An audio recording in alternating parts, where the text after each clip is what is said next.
Bonjour. Après avoir présenté dans les premières vidéos de ce chapitre les grandes caractéristiques structurelles de l'intégration économique dans le cadre européen, je me suis intéressé dans les dernières vidéos aux politiques conjoncturelles dans le cadre européen. J'ai essentiellement rappelé comment fonctionnaient les politiques économiques conjoncturelles, que ce soit la politique budgétaire ou la politique monétaire, et je n'ai que très brièvement présenté leur organisation dans le cadre particulièrement européen. Dans cette vidéo, nous allons approfondir cette question en voyant notamment quelles sont les limites des politiques économiques conjoncturelles dans le cadre européen. Quelles contraintes ce cadre européen fait peser sur les politiques économiques, notamment la politique monétaire dans le cadre de la zone euro. Allez, c'est parti! Les contraintes qui pèsent sur les politiques économiques conjoncturelles dans le cadre européen sont avant tout liées à des problèmes de coordination entre différentes politiques. Ces problèmes de coordination peuvent se retrouver à différents niveaux, comme je vais le montrer dans cette vidéo. On peut d'abord évoquer les problèmes de coordination qui peuvent se retrouver entre la politique budgétaire et la politique monétaire, notamment dans le contexte de la zone euro. En effet, dans la vidéo précédente, j'ai vu que si, de façon générale, la politique budgétaire et la politique monétaire pouvaient toutes les deux être utilisées pour stabiliser la situation économique, dans le cadre européen, on leur avait affecté des buts différents. La politique monétaire doit en priorité maintenir la stabilité des prix et lutter contre l'inflation.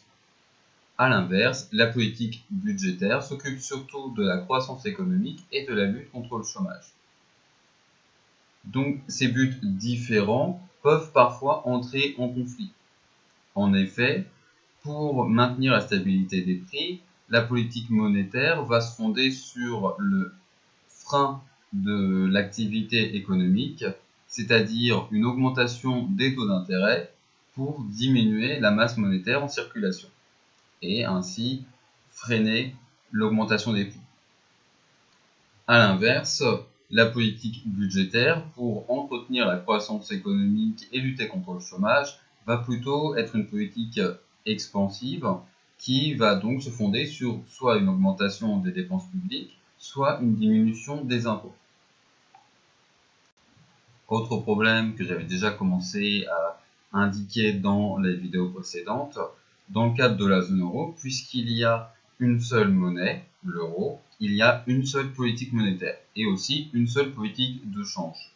Or, les différents pays de la zone euro ont des situations hétérogènes. Vous avez des pays, notamment en Europe du Nord, comme l'Allemagne, les Pays-Bas, le Danemark, qui ont par exemple une industrie plutôt forte, bien qualifiée, développée, et qui peuvent s'accommoder assez facilement de taux d'intérêt élevés et d'une valeur de la monnaie assez forte. Cela va leur permettre de vendre leurs produits plus chers à l'étranger, et de toute façon, cela ne va pas freiner leur vente car ces produits sont considérés comme de qualité et donc même avec un prix élevé, voire même encore plus avec un prix élevé, ils vont bien se vendre à l'étranger. Alors que vous avez des pays, notamment en Europe du Sud, comme la Grèce, l'Espagne, le Portugal, qui, eux, au contraire, auraient plutôt, vu leurs difficultés, besoin de taux d'intérêt bas et qui ont besoin plutôt d'une valeur de la monnaie assez faible pour que leurs produits à l'étranger ne paraissent pas trop chers et puissent se vendre plus facilement. Donc on se retrouve dans cette situation conflictuelle où vous avez des pays qui aimeraient avoir des taux d'intérêt forts et une valeur de la monnaie élevée, et des pays qui, à l'inverse, préféraient des taux d'intérêt plutôt faibles et une valeur de la monnaie assez faible.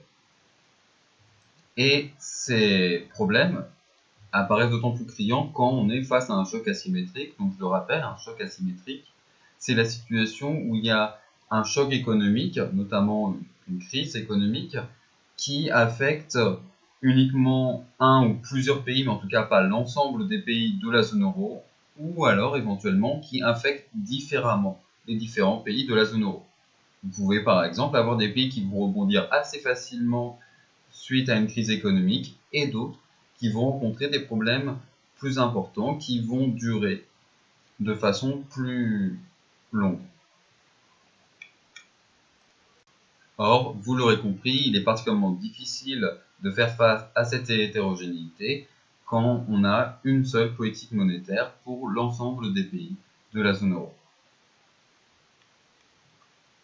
C'est d'ailleurs parfois un argument qu'on peut entendre de la part des personnes qui souhaiteraient au moins quitter la zone euro, voire quitter l'Union européenne, dire que cela permettrait de retrouver sa souveraineté et son autonomie monétaire et de pouvoir pratiquer la politique monétaire et la politique de change que l'on souhaite, adaptée à sa situation et de ne pas être contraint par la nécessité de coordonner cette politique monétaire, de partager en fait cette politique monétaire avec l'ensemble des pays de la zone euro. Je tiens tout de suite à dire que quitter la zone euro, notamment pour les pays d'Europe du Sud qui souhaiteraient avoir une politique monétaire plus expansive, peut certes être tentant du fait des difficultés que je viens d'évoquer, mais en réalité peut être très dangereux. Par exemple, ces pays bénéficient de conditions de financement à l'heure actuelle plus importantes du fait qu'ils sont justement dans le cadre d'une union économique et monétaire avec des pays qui ont une meilleure situation économique, tels que par exemple l'Allemagne. Les conditions de financement, le taux d'intérêt sur la dette publique, par exemple grecque ou espagnole, qui sont déjà assez élevés et donc des situations assez compliquées, seraient encore pires s'il n'y avait pas de solidarité, un minimum de solidarité européenne. Autre problème, qui d'ailleurs se poserait aussi dans le cadre de la France, si la France quittait la zone euro, la dette publique qui aujourd'hui est libellée en euros dans le même cadre que la monnaie nationale, puisque du coup ces pays, la France par exemple, utilise l'euro et a une dette en euros. Là vous auriez un décalage qui pourrait notamment conduire, si vous décidez de baisser la valeur de votre monnaie pour notamment encourager les exportations, vous allez en fait augmenter du coup la valeur de vos importations et aussi la valeur des intérêts sur votre dette que vous devez payer. Donc, vous pouvez améliorer votre situation économique, mais votre dette publique va s'aggraver, se détériorer, et ça, c'est un problème qu'il faut clairement prendre en compte et qui, aujourd'hui, est considéré comme un obstacle important pour quitter la zone euro. Donc ça, c'était juste une petite parenthèse qui s'éloignait un petit peu du programme pour ne pas donner l'impression qu'en aucune façon je ne serais un supporter et que je soutiendrais un départ de la France de la zone euro ou de l'Union européenne. Revenons à nos moutons. Un autre problème qui se pose pour les politiques économiques dans le cadre européen, cette fois-ci dans le cadre de l'ensemble de l'Union européenne, c'est la nécessité de coordonner les politiques budgétaires entre elles. En effet, dans l'Union européenne, puisque chaque État est responsable de sa politique budgétaire, vous avez autant de politiques budgétaires que d'États, 27 en l'occurrence. Or, cela peut poser problème, ces politiques budgétaires peuvent entrer en conflit. Par exemple, vous pouvez avoir une transmission des chocs économiques. Du fait de la forte intégration économique entre les différents États européens, vous avez beaucoup d'échanges de produits entre eux. Tant mieux, c'était le but, c'est pour ça qu'on a fait l'Union européenne. Cependant, cela signifie que lorsqu'un pays décide de relancer sa croissance, son économie avec une politique budgétaire expansive, une partie de l'argent dépensé va en réalité profiter aux autres États. Si par exemple la France décide d'augmenter les dépenses publiques pour soutenir l'activité économique, les entreprises et les consommateurs et consommatrices français et françaises utiliseront cet argent supplémentaire pour acheter des produits étrangers, par exemple des produits allemands. Et donc, la politique française bénéficiera à l'Allemagne. A l'inverse, si un État décide de restaurer sa situation économique, son solde public en augmentant les impôts ou en réduisant les dépenses, donc en pratiquant ce qu'on appelle une politique budgétaire restrictive ou une politique d'austérité, cette baisse des dépenses, cette augmentation des impôts va se répercuter sur les autres États européens. Par exemple, si la France décide d'augmenter les impôts et de réduire ses dépenses publiques, cela signifie qu'il y aura moins d'argent dans l'économie française, mais qu'il y aura aussi du coup moins d'argent pour acheter des produits étrangers, par exemple des produits allemands. Donc dans ce cas, l'Allemagne souffrira de la politique mise en place par la France. De plus, dans le cadre européen, notamment du fait de la libre circulation des biens et des services et aussi des capitaux, finalement, une entreprise peut s'installer dans l'État qu'elle souhaite dans l'Union européenne, elle aura accès à l'ensemble du marché européen, qu'elle soit finalement en France, en Allemagne, en Italie, en Pologne ou en Irlande par exemple.